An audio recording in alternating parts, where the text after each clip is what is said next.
Hello everybody, आप सभी का मेरे चैनल फिजिक्स की क्लास में स्वागत है।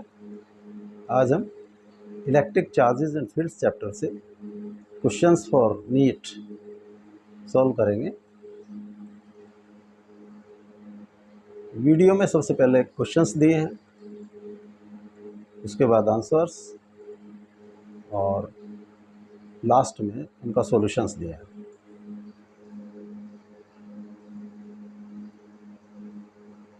First question, A metallic solid sphere is placed in a uniform electric field. The line of force follow path shown in the figure S. Path 1, 2, 3 and 4. Options हैं A1, B2, C3 and D4.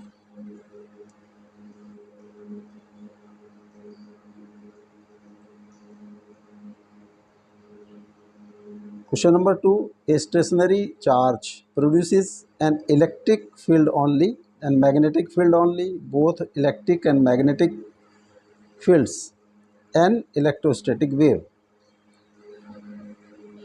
Question number 3, a proton and an electron are placed in a uniform electric field, then the electric forces acting on them will be equal. The magnitude of the forces acting on them will be equal. Their acceleration will be equal.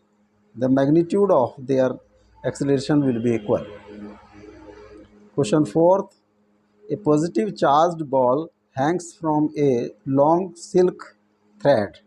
Electric field at certain point at the same horizontal level of the ball due to this is E. Let us put a test charge Q0 at this point and measure F by Q0 on this charge. Then E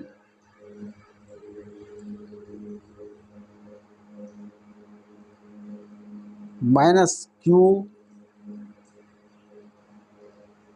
is greater than F upon Q0 is equal to F upon Q0 is less than F upon Q0 cannot be estimated.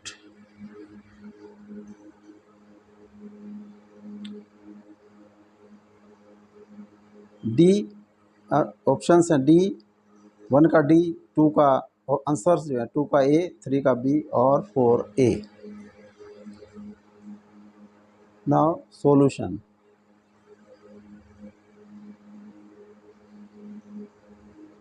First question, a metallic solid sphere is placed in a uniform electric field. The line of charge follow the path shown in the figure S. ये एक conductor है जो solid sphere है, this conductor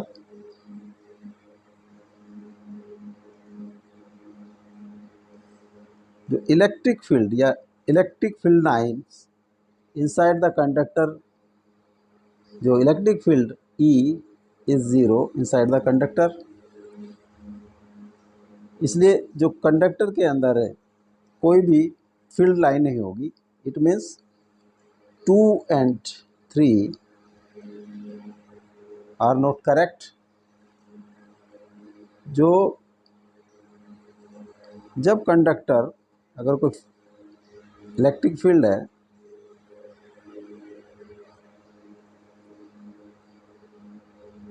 यहाँ पर अगर हमने कोई कंडक्टर पुट किया और इलेक्ट्रिक फील्ड लाइंस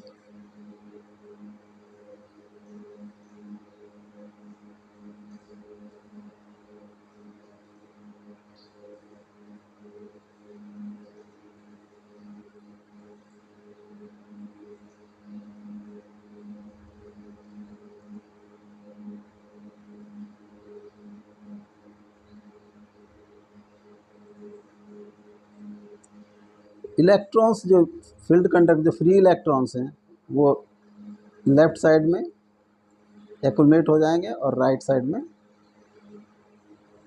जो है पॉजिटिव हो जाएगी. फील्ड लाइंस जो कंडक्टर में हैं वो जो कंडक्टर से पर जब आएंगी तो फील्ड लाइंस जब कंडक्टर से मिलेंगी they will be perpendicular to the surface of conductor. तो ये फील्ड लाइंस इस तरह से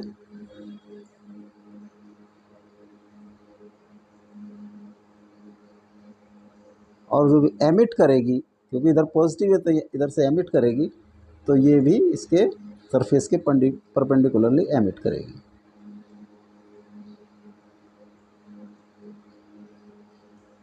अगर ये सेंटर से जाती है तो ये स्ट्रेट चली जाएगी, और इसी तरह से जो this line will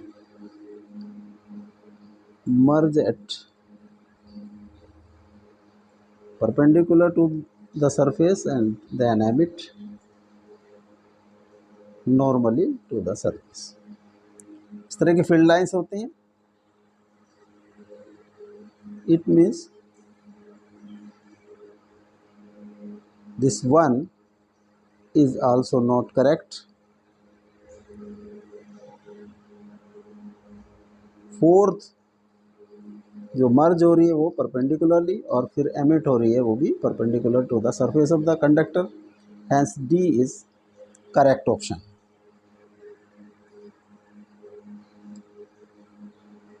next, a stationary charge produces an electric field only and magnetic field only, both electric and magnetic field only, and electromagnetic wave।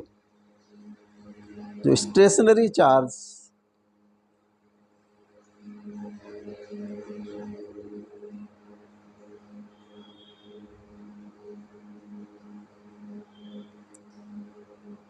Produce करता है इलेक्ट्रिक फील्ड ओनली,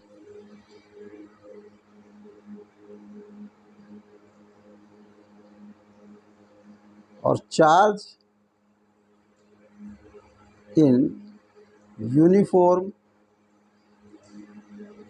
मोशन वो प्रोड्यूस करता है electric and magnetic field.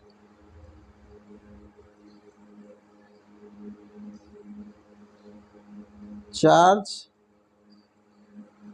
In acceleration, अगर accelerated है charge तो accelerated charge produce करता है electromagnetic waves.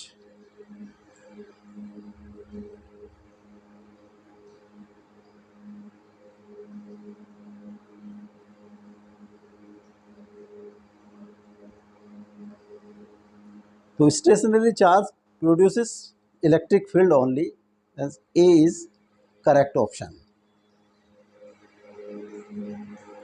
Next, a proton and an electron are placed in a uniform electric field, then the electric forces acting on them will be equal, magnitude of the forces acting on them will be equal, their acceleration will be equal, the magnitude of their acceleration will be equal।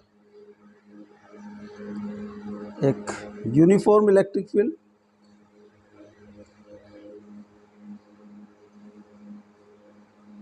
Left to right,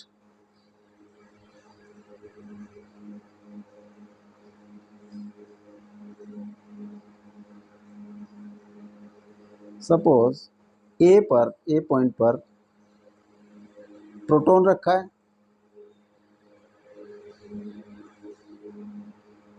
तो this is proton.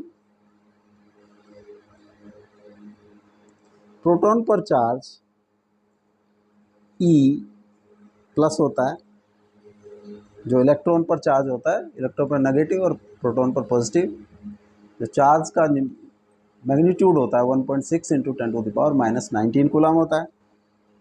तो इस पर जो force act करेगा वो करेगा in the direction of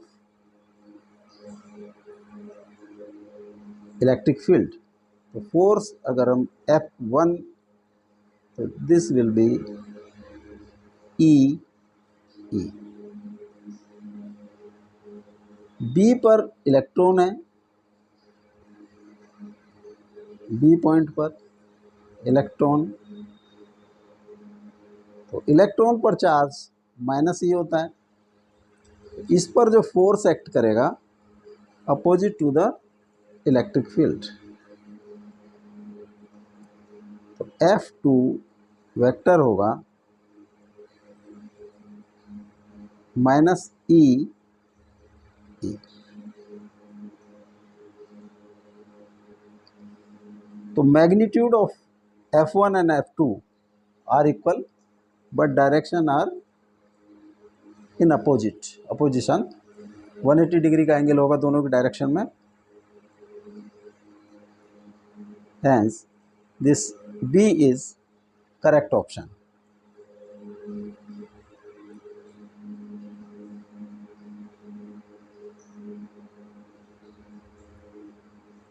next, a positive charged ball hangs from a long silk thread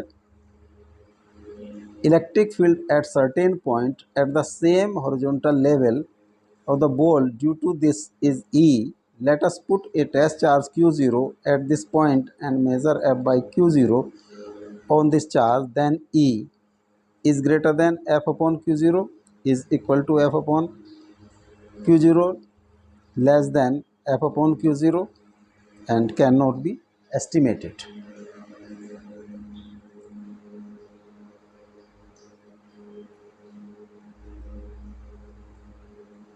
एक charge ball है, इसको जो है हैंग कर दिया गया सिल्क थ्रेड से। This is a charge ball. Suppose इस पर चार्ज Q है और एक किसी भी पॉइंट पर, पॉइंट P पर जो इलेक्ट्रिक फील्ड होगा due to this charge Q, उसकी वैल्यू होगी E will be 1/4 pi epsilon 0 Q upon this distance, इसका स्क्वायर R स्क्वायर। अगर इसको हम K से डिनोट करें 1/4 पाई एप्सिलॉन 0, तो KQ upon R square. This is positive और इसकी डायरेक्शन E की वैल्यू। अब इस P पॉइंट पर हमने एक चार्ज टेस्ट चार्ज रखा Q0। This is positive. तो जब पॉजिटिव होगा तो इसको रिपेल करेगा बॉल को, और रिपेल कहीं यहाँ से डिस्टर्ब हो जाएगी और बॉल इस पॉइंट पर आ जाएगी।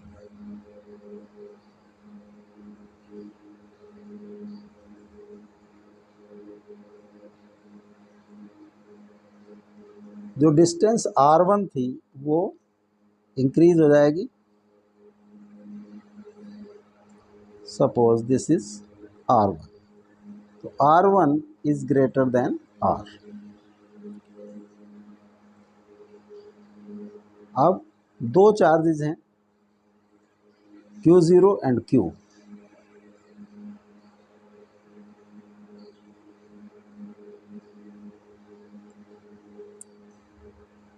Q0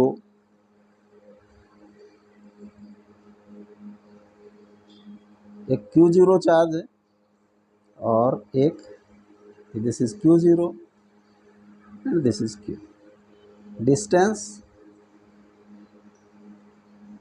R1, ये जो प्लेस्ड है P पर, तो force on Q0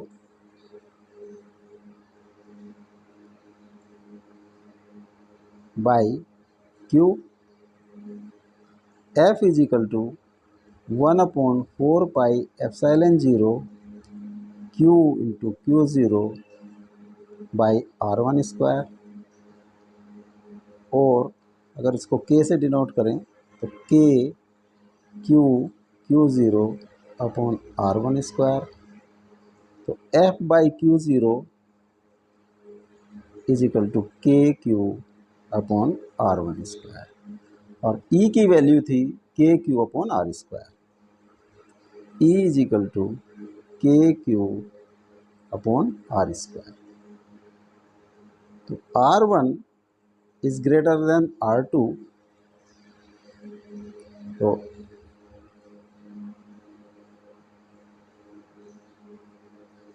R1 is greater than R, hence E is greater than F by Q0। E की वैल्यू F by Q0 से ग्रेटर होगी। A is correct option.